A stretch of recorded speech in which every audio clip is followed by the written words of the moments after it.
घने जंगल के बीचों बीच एक विशालकाय बरगद का पेड़ खड़ा था। इस पेड़ की शाखाओं पर दिन भर कई प्रकार के पक्षियों का चहचहाना सुनाई देता था। जंगल के तमाम पक्षी इस बरगद पर विश्राम करने आते थे और कुछ ने तो इसे अपना स्थायी निवास बना लिया था। बरगद की छांव में रहते हुए वे अपार सुख का अनुभव करते थे। जब हम किसी जगह या व्यक्ति के साथ लंबे समय तक रहते हैं तो हमें उनसे लगाव हो जाता है।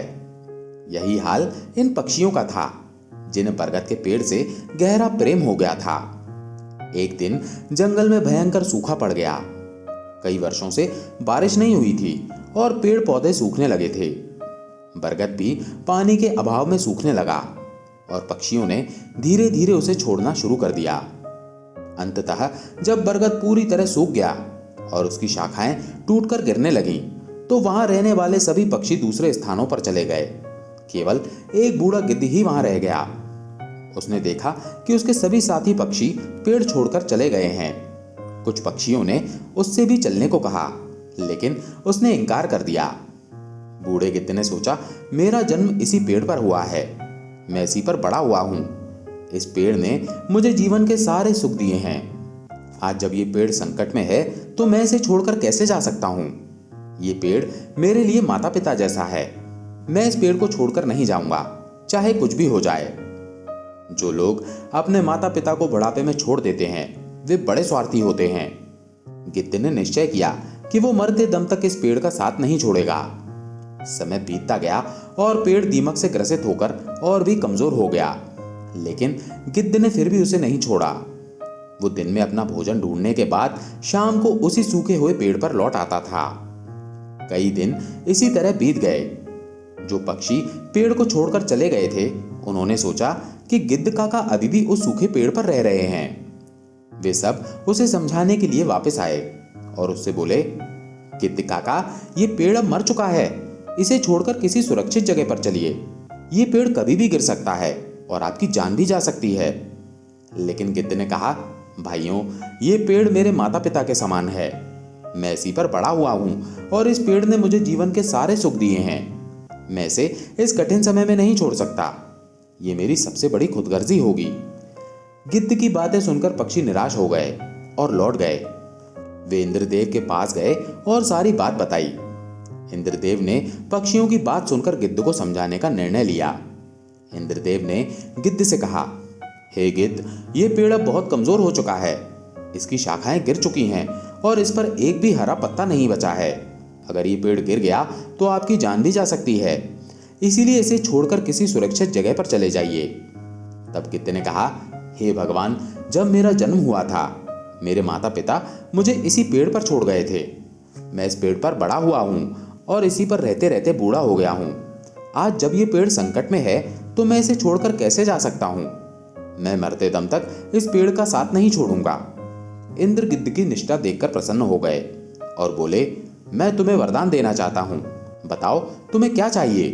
तब गिद्ध ने कहा, हे भगवान, मुझे वरदान नहीं चाहिए, इस पेड़ को वरदान दीजिए ताकि ये फिर से हरा भरा हो जाए और इसकी आयु बढ़ जाए।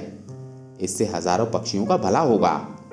इंद्रदेव ने गिद्ध की बात मान ली और पेड़ को फिर से हरा भरा बना दिया। पूरे जंगल में बारिश हो गई और जंगल के सभी पेड़ पौधे फिर से हरे भरे हो गए। जो जीव जंतु जंगल छोड़कर चले गए थे वे फिर से लौट आए। सभी पक्षी बरगद पर आकर चहचहाने लगे और गिद्ध काका की सेवा करने लगे। इस प्रकार गिद्ध ने अपने जीवन के आखिरी दिन सुखपूर्वक बिताए।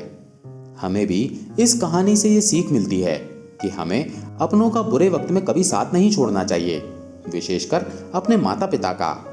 वे हमारे जीवन दाता हैं और हमें पालने पोसने में जो उन्होंने कठिनाइयां सही हैं, उनका बुढ़ापे में सहारा बनना हमारा कर्तव्य है।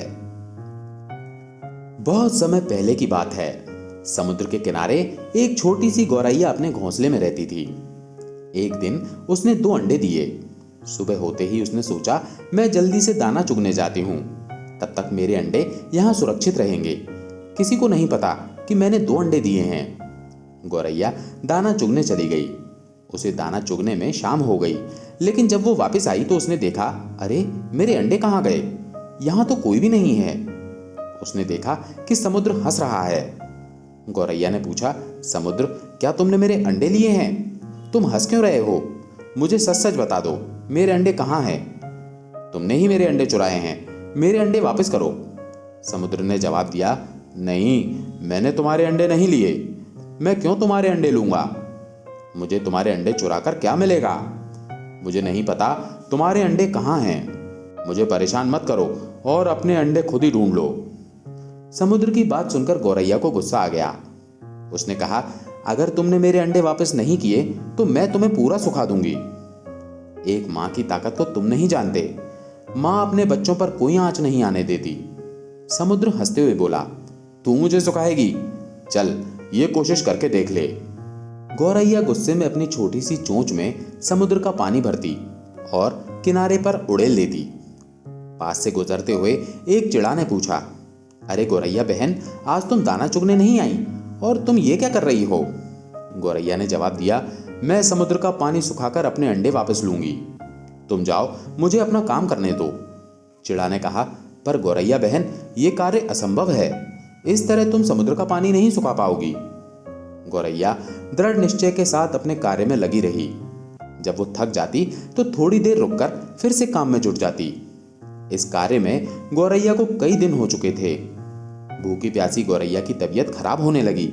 ये देखकर सभी पक्षी चिंतित हो गए और सोचने लगे, ये गौरैया अगर इसी तरह भूखी प्यासी इस कार्य में लगी रही तो अनर्थ हो जाएगा। हमें गरुड़ देव के पास चलकर सहायता मांगनी चाहिए। सभी पक्षी मिलकर गरुड़ देव के पास गए। गरुड़ देव ने पूछा, क्या बात है, सब ठीक तो है?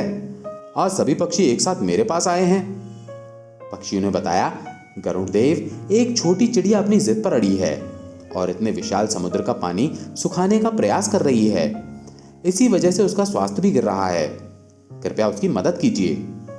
गरुड़ देव समुद्र तट पर गौरैया के पास गए और बोले, गौरैया, मेरी चोंच थोड़ी बड़ी है, क्या इस कार्य में मैं तुम्हारी कुछ सहायता करूं?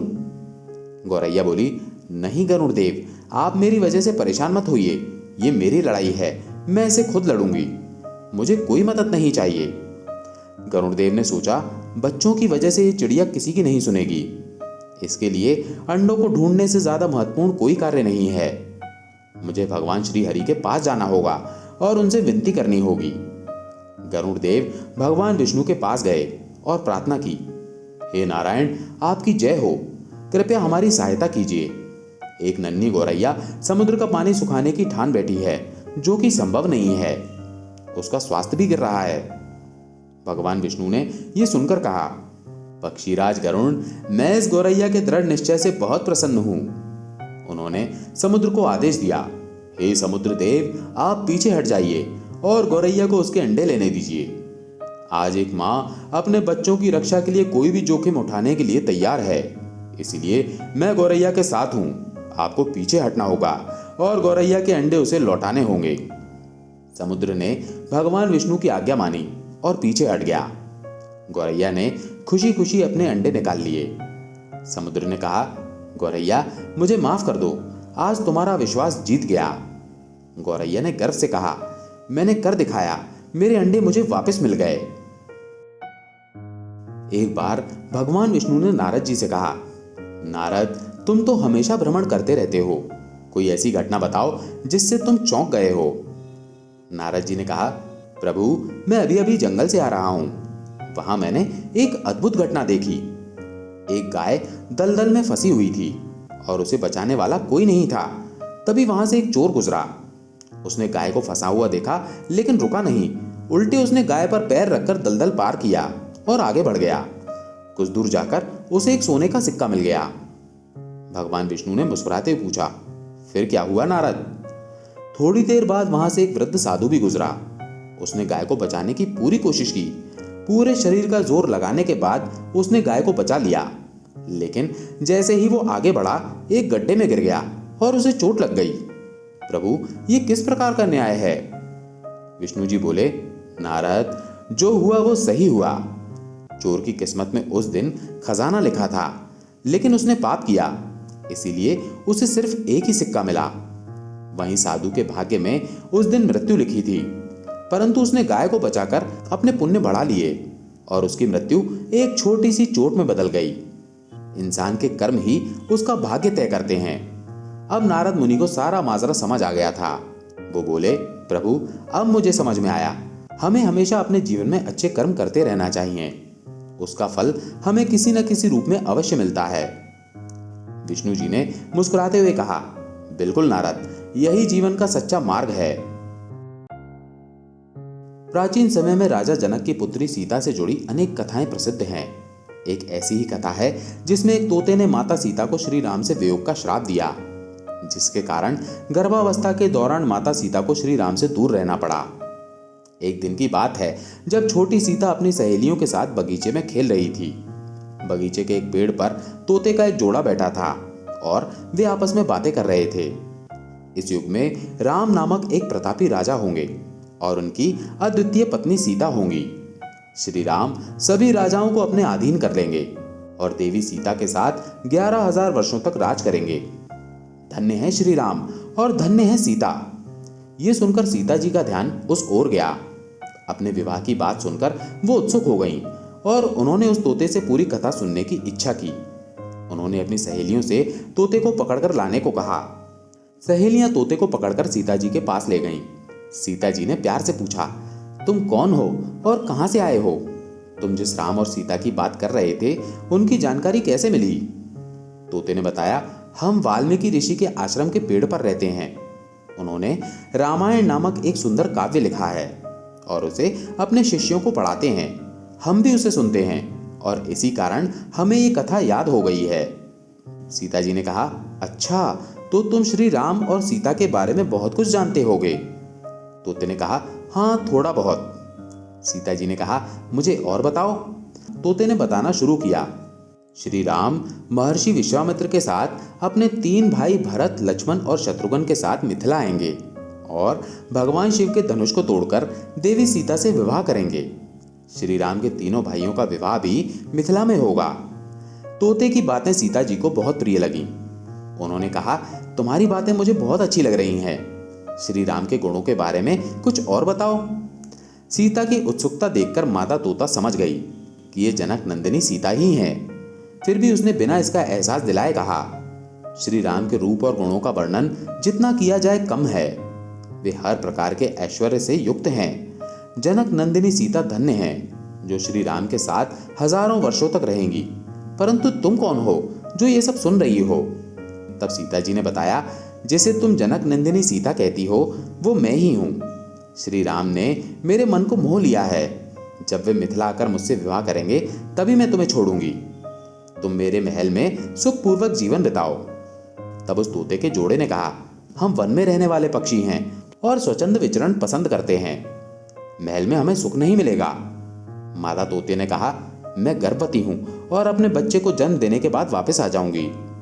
उसके पति तोते ने भी सीता जी से विनती की, हे जनक नंदिनी, उसे छोड़ दो, वो गर्भवती है और महल में नहीं रह सकती।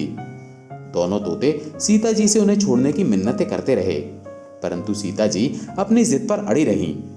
तोते की पत्नी का वियोग असहनीय हो रहा था और वो क्रोधित हो गई।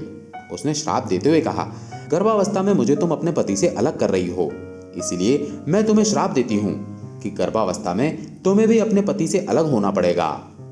इतना कहकर मादा तोता राम राम कहकर मर गई। थोड़ी देर बाद नर तोता भी पत्नी के वियोग में मर गया। कहा जाता है कि यही तोता अगले जन्म में धोबी बना और उसके लांछन के कारण ही माता सीता को श्री राम से दूर होना पड़ा था। दोस्तों, आपको ये कथाएं कैसी लगी कमेंट करके जरूर बताएं। अगर पसंद आई हो तो वीडियो को लाइक करके चैनल को सब्सक्राइब कर लीजिए। जय श्री राम।